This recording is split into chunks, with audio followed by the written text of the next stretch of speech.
الحمد لله رب العالمين والصلاة والسلام على الأشرف الأنبياء والمرسلين أما بعد.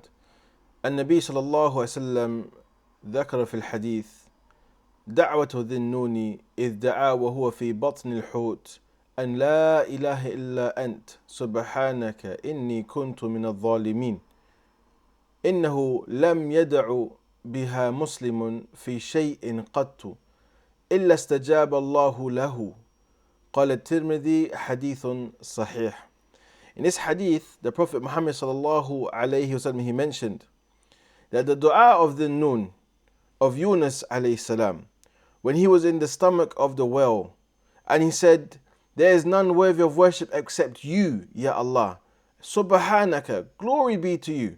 Inni kuntu min al-dhalimin. Verily, I was from the wrongdoers. The Prophet Muhammad sallallahu alayhi wasallam, he mentioned in his hadith that there's no Muslim who supplicates with this dua, calls upon Allah with this supplication, except that Allah subhanahu wa ta'ala will answer him. So it's important for us as Muslims to understand an important factor within this hadith. The first part of the supplication of the Noon is that he affirmed that he worships Allah Azza wa Jal alone. That he affirms that only Allah is the one who deserves worship in truth. And so he says, "An la ilaha illa ant." There is none worthy of worship in truth except for you. Subhanaka, glory be to you. And then he mentions, "Inni kuntu min al-dhalimin." That we recognize that we are filled with shortcomings. That we oppress and wrongdo our own self. And from this, there is the mannerisms of knowing and acknowledging that you are in need of Allah Azza wa Jal. That when you supplicate to Allah subhanahu wa ta'ala, you acknowledge and make it known that you need Allah subhanahu wa ta'ala.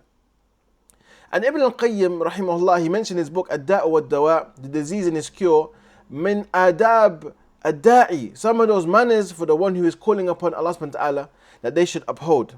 And he mentions from them istiqbal al-qibla, that the person should face the direction of prayer. وَكَانَ عَلَى الطَّهَارَةِ, and that they should be in a state of purification, a state of purity. وَرَفْعُ يَدَيْهِ إِلَى اللَّهِ, and that he raises his hands to Allah subhanahu wa ta'ala. That he raises his hands when calling upon Allah Azza wa Jal. وَبَدَأَ بِحَمْدِ اللَّهِ وَالثَّنَاءُ عَلَيْهِ, and that a person starts by praising Allah subhanahu wa ta'ala. And also thana alayh. Now thana, this is a praise of Allah Azza wa Jal by mentioning Allah's names and attributes. By mentioning Allah's names and attributes. This is another form of praising Allah subhanahu wa ta'ala. Also, ثُمَّ ثَنَّ بِالصَّلَاةِ عَلَى مُحَمَّدٍ sallallahu alayhi wa sallam abduhu wa rasuluh. That also, they should send salutations upon the Prophet Muhammad sallallahu alayhi wa sallam. Also, يعني قدم بين يدي حاجته التوبة والاستغفار. That a person at the time of supplication, you should also make tawbah and istighfar, seek Allah's forgiveness. So in a state of repenting and seeking forgiveness from Allah subhanahu wa ta'ala at the time of making dua, when you're calling upon Allah subhanahu wa ta'ala, that you should start by making tawbah, seeking Allah's forgiveness, and repenting to Allah, turning back to Allah Azza wa Jal. And then you start to call upon Allah with your need. وَالْإِلْحَاحِ فِي ذَلِكَ فِي الْمَسْأَلَةِ, and you should be someone who begs Allah Azza wa Jal. Keep asking Allah. Don't just ask once. Ask Allah continuously. Yani, ask Allah in abundance. Because Allah subhanahu wa ta'ala loves when a person continuously asks Him and supplicates towards Him, and it continues to ask, not just once, but many times. That a person is constantly asking Allah for that which they want. Also, where is mentioned at-tawassul ila Allah subhanahu wa ta'ala bi asma'ihi wa sifatihi wa tawheedi, that a person is seeking a means to Allah subhanahu wa ta'ala by way of Allah's names and attributes and at-tawheed. So of those things that you can say, for example, when you are asking Allah to have mercy upon you, say, Ya Arhamar Rahimin, Innaka Ar-Rahman Ar-Rahim, like this. Or you're asking for maghfirah, Ya Ayyuhal Ghaffar, Astaghfiruka wa atubu ilayk. Mention things like this, that you use Allah's names and attributes.